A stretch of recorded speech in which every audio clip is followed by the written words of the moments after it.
कैसे सलमान खान की हर मूवी 100 करोड़ पार कर जाती है? नंबर वन, अंधे फैंस जिन्हें कंटेंट से जरा सा भी लगाव नहीं होता है और सलमान को जो भगवान मानते हैं सिर्फ इसलिए क्योंकि सलमान चैरिटी करते हैं और एनजीओ बीइंग ह्यूमन चलाते हैं। इन्हें लगता है कि सलमान बहुत अच्छे इंसान है। अब अगर आप इनसे पूछें कि सलमान ने सैकड़ों लोगों का करियर डिस्ट्रॉय किया है, सैकड़ों क्राइम्स किए हैं, तो इनके फैंस बोलेंगे कि इन्होंने अच्छे काम भी तो किए ना।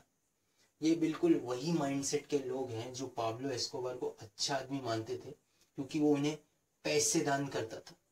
लोगों को इस चीज से कोई लेना देना नहीं था कि वो पैसे नेक की कमाई का था या इलीगल ब्लैक की कमाई का था। ये फैंस सलमान की हर मूवी थिएटर में 4 से 5 बार जाके देखते हैं। जो कट्टर फैन है, जो अंधे फैंस हैं, वो वाले। यही वजह है पहले 3 दिनों में सलमान की मूवीज ज्यादा पैसा कमाती है। एक्चुअल एवरेज कलेक्शन जो इनकी मूवी का होना चाहिए वो 40 करोड़, बट इन बिन बुद्धि फैंस की वजह से ये सलमान की हर मूवी 110 करोड़ क्रॉस कर जाती है। नंबर दो, स्क्रीन ब्लॉकेज। सलमान की मूवीज के साथ कोई दूसरी मूवी रिलीज क्यों नहीं होती? क्योंकि सलमान या तो अपने अच्छे रिलेशन से स्क्रीन ब्लॉक कर लेते हैं या तो धमकी देकर ब्लॉक कर लेते हैं। यानी अगर उनकी मूवी के अलावा कोई दूसरी मूवी की स्क्रीनिंग हुई तो इनके टट्टुओं द्वारा धमकी दी जाती है थिएटर के ओनर्स को कि थिएटर उड़ा देंगे, जला देंगे, एक्सेट्रा। 10 साल पहले सलमान की मूवीज 2000 स्क्रीन से 150 करोड़ कमा लेती थी, पर अब उतनी ही कमाई करने के लिए सलमान को 6000 से भी ज्यादा स्क्रीन लेनी पड़ती है। यानी स्क्रीन ब्लॉकेज तो बढ़ गई है पर कमाई नहीं बढ़ी। 6000 स्क्रीन के हिसाब से कमाई कम से कम 400 करोड़ होनी चाहिए थी दबंग 3 की, जो कि 6800 करीब स्क्रीन पे रिलीज हुई थी। बट जनता भी जाग रही है। उन्हें पता है कि वही फालतू नौटंकी वाली एक्टिंग, जबरदस्ती घुसाए आइटम नंबर्स बार बार कौन देखेगा। यानी डिक्लाइन तो हो रहा है इनका market. Number 3, over marketing. Kapil Sharma show और बिग बॉस जैसे रियलिटी शोज चलाते हैं तो समझ लो सोनी और कलर्स तो सलमान की जेब में ही है और दोनों चैनल्स पर ये अपनी फिल्मों की मार्केटिंग फ्री में करते हैं। फ्री में ही हो जाता है इनका सब प्रमोशन, एक पैसा भी नहीं देना पड़ता इसको। घर से बाहर जब आप निकलोगे, जब सलमान की फिल्में रिलीज होने को होती हैं उस टाइम पे, तो आप देखोगे कि रास्तों के लेफ्ट और राइट दोनों जगह पे इन्हीं के फिल्मों के पोस्टर्स होते हैं। मतलब इतना मार्केटिंग किया जाता है जैसे अगर आपको कोई 24 घंटे आपके कान में लगातार टट्टी की एडवर्टाइजमेंट कर रहा हो तो एक बार आप भी सोच लोगे कि जाके देख लेते हैं ये टट्टी क्या है, इतना मतलब बोल रहे हैं तो जाके देख लेते हैं।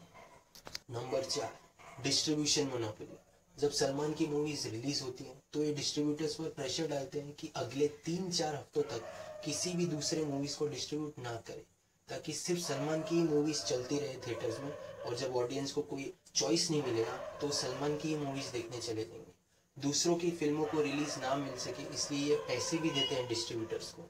जैसे एसएसआर की लास्ट फिल्म दिल बेचारा जो आसानी से 150 करोड़ क्रॉस कर जाती थी बॉक्स ऑफिस पे, क्योंकि ये उनकी लास्ट फिल्म थी तो लोग उन्हें देखने जाते थे। बट सलमान ने ये भी होने नहीं दिया और डिस्ट्रीब्यूटर्स को मजबूर किया ओटीटी रिलीज के लिए।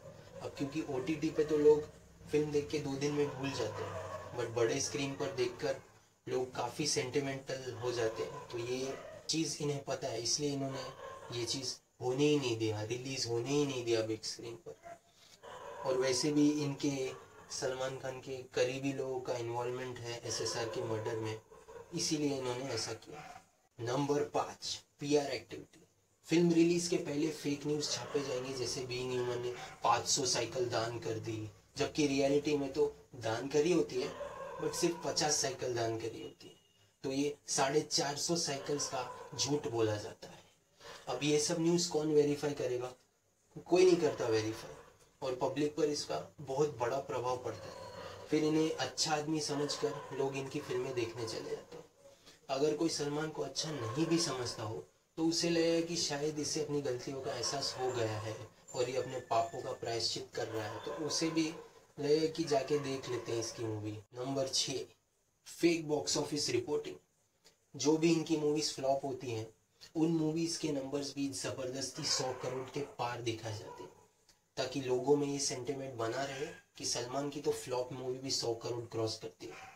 डिस्ट्रीब्यूटर्स थोड़ा नुकसान झेल लेते हैं, क्योंकि उन्हें पता है कि आज नहीं तो कल सलमान की एक मूवी तो लोगों को पसंद आ ही जाएगी और 300 से 400 नेट करोड़ का बिजनेस कर ही लेगी। Number 7, fake budgeting. सलमान की 60% मूवीज उनके खुद के प्रोडक्शन हाउस की होती है और बच्चे कुछ मूवीज वो यशराज या साजिद नाडियाडवाला के साथ करते हैं। 100 करोड़ बजट दिखाया जाता है ताकि लोगों को लगे कि 100 करोड़ की मूवी है तो कुछ तो अच्छा होगा ही मूवी में, तो देखने चले जाते हैं। 25 से 30 करोड़ में बन जाती है इनके होम प्रोडक्शन की मूवी, क्योंकि उसमें खुद को तो पैसे देंगे नहीं, फिर भी बजट दिखाया जाएगा 100 करोड़ का, 110 करोड़ का, फिर ये मूवी बेची जाएगी 120 या 130 करोड़ में डिस्ट्रीब्यूटर्स को। आजकल की इनकी मूवीज 150 करोड़ पार बड़ी मुश्किल से करती हैं, तो कुछ खास फायदा हो नहीं रहा है आजकल, क्योंकि मोस्ट ऑफ स्क्रीनिंग्स तो इनकी खाली पड़ी रहती है 3 दिन के बाद, क्योंकि लोगों को पता चल जाता है 3 दिन के बाद यार कि कितनी घटिया मूवी है, तो कोई देखने जाता ही नहीं। अब लाइट का बिल, टिकट काउंटर, फिर वहाँ बैठे लोगों की पगार, थिएटर में जो साफ सफाई करते हैं उनकी पगार, खाली सीटों का कैलकुलेटेड लॉस, ये सब भी तो निकालना पड़ता है ना। तो प्रॉफिट यूज समझ लो आजकल तो सिर्फ 5 या 10 करोड़ का ही हो रहा है। डिस्ट्रीब्यूटर्स को अच्छे रिलेशंस मेंटेन करने पड़ते हैं, इसलिए सलमान से कोई वापस पैसे मांगता नहीं है, क्योंकि ये लोग डरते हैं सलमान की भाईगिरी से। सलमान की पिछली 15 फिल्में 100 करोड़ क्रॉस कर चुकी हैं, जबकि डिजर्विंग सिर्फ 3 फिल्में थी, बजरंगी भाईजान, सुल्तान और दबंग। बाकी 12 फिल्में तो बहुत ही घटिया किस्म की थी। तो ये 12 फिल्में इन्हीं 7 वजहों के कारण 100 करोड़ पार गई थी।